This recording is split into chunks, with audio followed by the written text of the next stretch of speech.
Welcome to the Rainmaker Multiplier on Demand, a podcast for leading financial professionals, or rainmakers, and their teams that offer support for securing a successful future.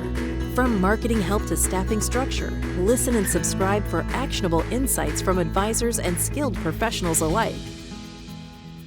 Good morning, everyone. Welcome to another coffee break with C2P, the first Thursday of March, and just before daylight savings time, which is crazy to think that we're already there. So our topic today is AI-powered content creation. I think everyone knows the emphasis we have placed as an organization on the use of AI in your business to create efficiencies, to obviously be another tool in your toolbox. And I encourage you, if you haven't seen it, or even if you watched it live, to go back and watch Dave Allison's presentation from our December Mastermind Team Retreat, where he really talks about and lays out the importance of why we should all be leveraging AI in our financial firms, our businesses, and as an efficiency tool. Joining me as our guest barista today is Dustin Anaas. I think I got it right. Nailed it. He is our dedicated compliance analyst here at C2P, specializing in regulatory adherence, SEC compliance, and suitability reviews within the financial services industry. More importantly, Dustin is a rising star in our organization. I think a lot of you have had a chance to interact with Dustin, and he is really taken upon himself to be one of our experts on AI, on using AI, but doing so from the seat of a compliance analyst, which really gives you a view into both worlds of how you can leverage it, but also do it in a compliant fashion. Dustin, welcome. Thanks for joining us this morning for today's topic. Yeah, and after Dave's presentation in Florida, I was probably asking a lot of you how you all were using AI in your offices after that. So I'm super enthusiastic about this topic. Awesome. Let's start it with a kind of a broad question. You just said you're getting lots of questions, comments, concerns probably. What are some of the most common questions and concerns that you're receiving in that seat as a compliance analyst? So probably there's two big ones, right? Like, how can I incorporate this better into my marketing process to attract clients? And then B, how can I be using it in my client meetings compliantly, right? There's so many great tools out there. I know we just had a great presentation with Zox. Was it last week or 2 weeks ago? So feel free to go back and look at that to look at the highlights there. But those are probably the two key things, right? Like the creation part of it. And then, yeah, on the tail end, how can I better serve the clients with the tools that AI has to offer? I know there's sometimes an over-reliance. I think people get so excited about AI and all the things that it can do that they start maybe relying on it too heavily in some areas. What are some of the things that kind of are an obvious sign to you that maybe this wasn't created by a human, that someone has relied a little bit more heavily than they should on AI content creation, whether that's writing, images, or other forms of media? So this is a really interesting topic for me because last year I reviewed about 2,500 pieces of marketing material across the company. So I get to know each office's vibe pretty well. And I can also tell when somebody has made a switch from a writer, like to a new writer, or maybe made a switch to a new system like AI, right? So what that can do is if you rely too heavily on it too quickly, and this is from a consumer perspective, not from a compliance perspective, is it can change your vibe very quickly, right? It can change how you're delivering your message and inherently the message that you're sending. So what you probably want to do is you want to take that input from AI and say, how would I actually say this? Or transversely, maybe upload some of the things that you've written into AI and say, this is my style of writing. Please try to replicate that so that you can get ahead of some of those. Oh man, is that a computer saying that, or is that Cheryl Bush saying that? Nice call out there. You mentioned obviously that there probably needs to be a human review. I think that's probably the key takeaway is you use AI as a tool, but there still needs to be that human review that goes through that. The other thing you mentioned is AI learning your style of writing. Could you talk a little bit about maybe how to accelerate that or just leverage that maybe a little bit more? Because it is a learning tool at the end of the day. Yeah. So first of all, okay, I should step back. I use ChatGPT, okay, everybody. So I'm going to talk about how I'm using it within my realm. I don't really know the limits of Copilot or Gemini or some of these other ones out there. So I'm going to be speaking to my experience using ChatGPT. So one of the things that we've really done is to try to create a regulator in-house, right, using ChatGPT. So what I've done is I've tried to take all of the available PDFs in the last 5 or 6 years that the SEC has released and created my own ChatGPT to try to say, hey, what are the rules and regulations? So that way, when I'm entering that ChatGPT, I don't have to type out every time, hey, will you please act as a regulator? It already knows to act as a regulator, and it knows specifically which documents to reference. There are limitations to that, certainly, but you can use that in your own realm as well. You can go out if you have access to create your own GPTs in whatever system you're using, upload a bunch of documents that the SEC puts out. Everything I got is publicly available, and then just upload it in there and say, learn from this and apply it to a marketing perspective, or maybe apply it to new policies you want to create around text messaging, or apply it to anything. And how this can be really helpful for your business is if you're able to run these things through a regulatory perspective. And so maybe you're uploading things that edits that I've sent to you, or your compliance person that has sent to you as well. What it'll save time in the future, right? Because it'll pick up on these edits so that you don't have to wait for your compliance person to say, you said insure again, and we can't insure. That's going to happen necessarily. It's going to point those things out ahead of time for you. So you can have a live in-person conversation with somebody acting as a compliance person. It's not perfect yet, but it's a really fast step, and we use it to help us as well. You brought up something that I think, again, Dave addressed at the Mastermind Team Retreat. Also, Dave and I, and along with Ryan Asher, we were part of an AI leadership program. One of the aha moments for me, and I'm sure many of you have had them, was using AI not just as a tool, but as a challenger to you're just what you were already thinking about, or back to itself. And I think that's a critical step. So what you described is you can actually tell AI to take on the persona of an SEC regulator. Again, the more you've trained it, the better that'll be. And say, challenge what I just wrote as if you were an SEC regulator. And you'd be surprised what it comes back with. The other thing is, and Dave has shared this story, I'm stealing his story. He was doing this for a client loan scenario, and he had AI create all the loan information. And the numbers didn't look right to him. So he had it like recheck the numbers, and it came back and said, this is the new number. And he's like, why was it wrong? And it's as you made me go through all the steps, I realized I made an error earlier. So it actually recognized that it made an error earlier in the process. So again, don't always take it just verbatim, but also use it to challenge your thinking, use it to challenge what was just created, use it to take on a persona as an SEC regulator. Those are all things that can obviously help with compliance, especially. Totally. Okay, so we talked about a pretty advanced step right there in terms of uploading documents, creating your own GPT, whatever.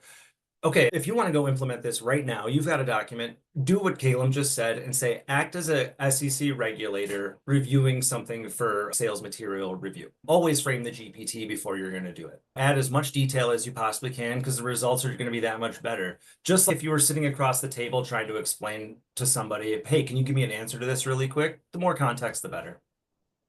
Don't forget your please and thank yous also. Yeah, exactly. Justin, can I ask you a question real quick?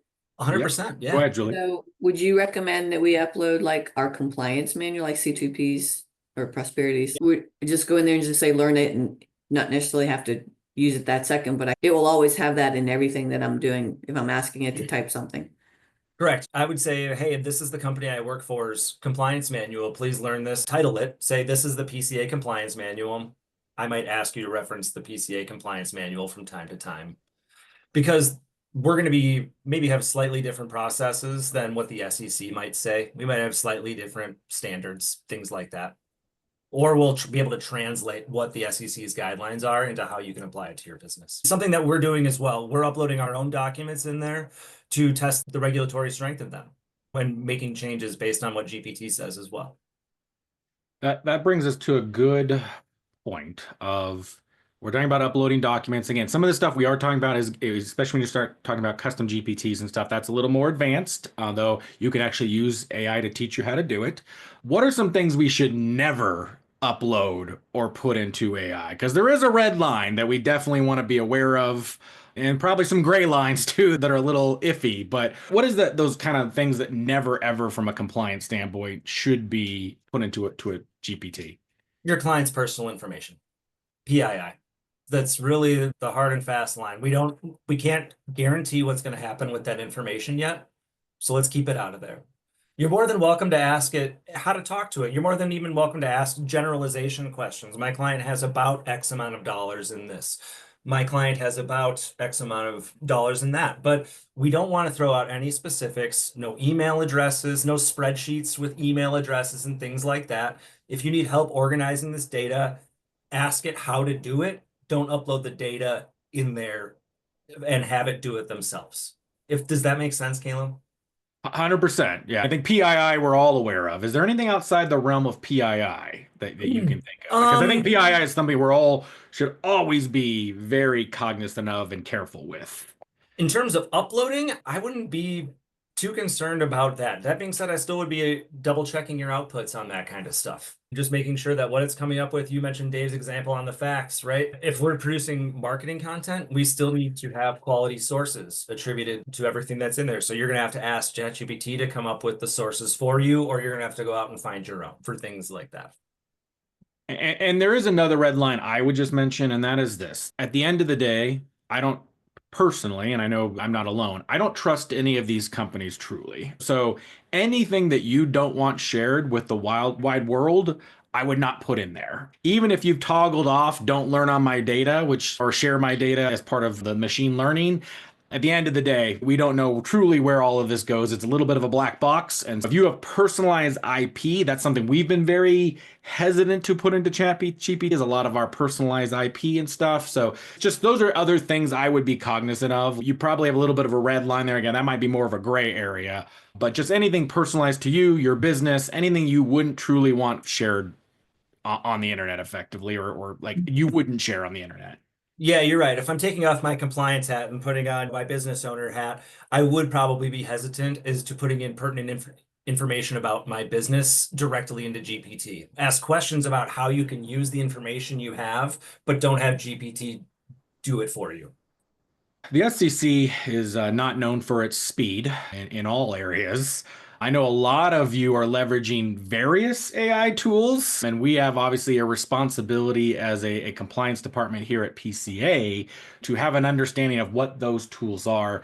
Do you want to talk through, Dustin, just how, if someone has something they want to use, what that process looks like from our compliance standpoint, what we look at, what is necessary to get things approved? Obviously, you mentioned ZOX, that we're looking to prove things on a global basis, but this is such a fast-moving market that it's hard to even stay on top of it on a day-to-day, let alone week-to-week, month-to-month basis. Yeah. First of all, for those of you guys outside of PCA, I would recommend reaching out to your compliance departments to see where they're at on this. We did just release our internal AI policy, so you guys can feel free to reference that for more specific information. ChatGPT, Gemini, Copilot, all those things, all the biggest AI tools, they're approved for use. And ZOX as an AI assistant is approved for use in terms of meetings. In terms of other kind of AI tools and specifics, you might need to reach out to us or your compliance department to see what your specific needs are, to see what AI tools we might already have available, or to figure out what kind of process that might be to get something like that approved. I know that our software approval process is challenging right now just because we've got a lot on our plate with software approvals. But that being said, we want to make sure that all of our offices are having tools that enable them to do good things in a compliant way. So we might be able to shift our attention towards something that can help all the offices. Yeah, and if you don't know, again, speaking as PCA, we have to monitor all of this. So every tool that's being used, every software program that's being used in an office, the SEC is requiring that we do a due diligence process on. We're trying to shrink that world. That's why we said, hey, there's a lot of AI note-taking options out there. We're going to try to vet what we think is the best one that's going to be the easiest for our advisors to adopt to and stay within our compliance guidelines. So that's obviously why we rolled out ZOX. As this world changes, we're going to continue to do this process to try to help narrow down what we think is going to be the best and tools for the job, so to speak. Yeah, and one thing kind of along this line, Kalem, whether you're using GPT or ZOX or whatever, one thing I would caution people is creating transcripts. It's a policy that we can't do it at our company, but creating transcripts of client meetings. Just because if you're having a client meeting, verbal communication, when it's written down, can be interpreted much differently. And so if something were to come up later with discovery or some kind of misinterpretation that might happen in the future, we just say, we're not going to touch that one. I would recommend keeping transcripts off of your systems. We've talked about there can be, obviously, AI is not a perfect tool, still makes mistakes, still has hallucinations, which is a weird term to use. But is there anything consistently that you've seen, maybe whether it's you personally using it, other advisors, where this is, hey, this is a really consistent, good use of AI that's making people's lives easier? Here's what it's really good at, is it's good at the first like 80% of a project, right? You're like, hey, I know why I want to do this thing. I've got this little idea. How do I get started? Like literally just typing that into ChatGPT and getting going. Or maybe you were reading your morning news on your phone and you saw a really great link and you're like, man, this would be really great for my audience. Stuff like that, translating that into a finished product is what AI is so good at. From a compliance perspective, and this might be helpful for some other office staff too, I had a really big project recently where I had to compare two spreadsheets full of data and I had to compare two rows. So normally it would be sifting through, and my old way of doing things is looking at it and doing it that way. I asked ChatGPT, hey, how can I sort this and have the result pop up in the other rows? It took me about as long to figure out how to do it, but at the end of it, I learned a new skill, and the next time I'm going to go do that, it's going to be lightning fast. And the results were awesome. There was no human error involved, right? So asking it to learn how to do these kind of menial tasks around your office is efficient. You take away some of the human error. And I don't know about you guys, but I find it to be more interesting to talk to ChatGPT about how to make it better than to just slog through it the same old ways that I've always done. I want to back up one quick step. We've had this conversation. I know you're very familiar with using ChatGPT. Obviously, I am as well. Many of our audience might be. But for those of us that aren't, maybe thinking back to the start of your journey, is there any tools, resources, trainings? I know some of this audience, I'm not gonna point any fingers, probably stopped their technology arc a while ago. So ChatGPT might be a bridge too far. But even as they're bringing on new people into their organization, we've talked about here at C2P that as we hire new roles, especially like a CSA role, we probably will have them have to demonstrate some kind of knowledge and mastery of using an AI tool like a ChatGPT. I think that's going to become the norm in the future. But anything, again, rewinding your journey that you'd say, hey, this is a good place to start if you're just not really familiar with this world. This is an awesome question. And for me, it was when I decided to all day start to put ChatGPT on my window next to whatever I was working on, to force myself. We were given a mandate from our company to use AI as much as possible, right? In as many ways as possible. And I just wasn't doing that. So what I decided to do was put my browser up or my email up and put ChatGPT right next to it. I wasn't using it with every project, but instead of going to Google or instead of going to a person to ask it, I was forcing myself to use ChatGPT. And that was how I trained myself. There's a really good program that we've turned on to. You do have to pay for it, but it's called Section School. I've done a few videos on there. Our CCO, Luke, is really into Section School. He's gotten a lot out of it. So that's one more like classroom style that has some more advanced videos and things like that. But the way my learning style is too, is I literally ask ChatGPT how to use it. How can I use you to do this? Or just saying, let's start a conversation about this, and not having it just be a one-stop answer, right? Hey, I've got my question about this. I'm going to ask you more questions based on what you say later. Or doing two-step prompts. Hey, I've got a question for you. After you get that result, will you please tell me another thing about what you say? Things like that. Use it as much as possible. Have it replace Google. Have it be for search results. Have it come up with recipes for you at your home. Have it come up with activities for you to go with when you're on vacation. Incorporate it into your daily life. And you're going to just find that it's just the results that it gives you are just way better than what you're used to anywhere else. Thanks. Yeah, that's fantastic, Dustin. Again, when in doubt, ask it. How can I better use you? Just don't do that to a human person. Just ChatGPT. Yeah, and like Dave talks about it a lot as like being a thought partner. I really think about it as just like another person in the room or my other person on Zoom. It's who would I go to in my company to ask for that? Now I have one person to go to. And I'm going to back way up, but we talked about custom GPTs earlier, how I made my own. There's thousands of custom ChatGPTs already made, right? I assume that there is too for Copilot and Gemini, but so you can narrow it down for Excel if you're needing to do spreadsheet work, or if you want to do like sales conversations. There's one set up to be more of a conversationalist ones, marketing material, things like that. Narrow your focus a little bit too, using those pre-built GPTs to give you better results. Yeah, Brittany said they used it to come up with a softball team name. I've heard a lot of people are using it to come up with baby names. So it's accelerating that baby name process of using ChatGPT. I don't know if that's going to get a little weird in the future, but maybe a lot of Geminis rolling around in the future. I went to Florida a day early for our trip, and my wife and I had 4 hours to kill in Tampa before we had to pick somebody up in the airport. And we just told them what we like to do and how much time we had to do certain things. And it picked the best afternoon we could have possibly had in Tampa. Great restaurant, great walk afterwards, good sightseeing. It's pretty cool. Yeah, and I would say just, again, this is off topic, but on topic, like if you have teenagers, as I do, I have a 15 and 13-year-old, like I am pushing them heavy to the point I'm actually paying them to utilize and learn ChatGPT, learn the AI world, because as I said, I think for jobs in the future, it's going to be a must. It's going to be no different than you need to know how to use Microsoft Outlook, right? It's just going to be one of those things we expect people to know. Yeah. I want to have, as we're wrapping up our time here, let's put on our future hat a little bit, our looking into the future.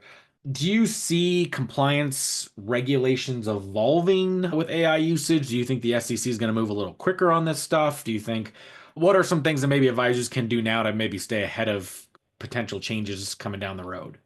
Okay, I hope that the SEC will act quickly on this stuff, because this stuff is happening so quickly, like all these new AI tools and things like that. Traditionally, the way that we learn from the SEC is when they find people, right? That's the most clear messages that we usually receive from them. So we're just waiting to see if they release some notes that's saying, hey, here's some best use cases on how to use AI. And it's really falls in line with their cybersecurity rules right now. That's just, are you protecting the data that goes in and out of it? Kind of stuff like that. Do I expect them to move quickly on it? No. I frankly don't, especially with all the crazy stuff happening right now with the federal governments and who's working where and how many people work there and things like that. So I don't know if that would be the SEC's priority, is to focus on AI regulations at this point. So how can we keep ourselves safe? Fall on the conservative side. That's how we rely on everything. But yeah, just don't take any big chances. Don't decide if you want to start a big project with AI and you're unsure about it, you can come talk to us first and we'll help you navigate it, and document everything. Is there any other disclosures, any other disclaimers that we need to indicate something was created through an AI tool? Is that something that should be done?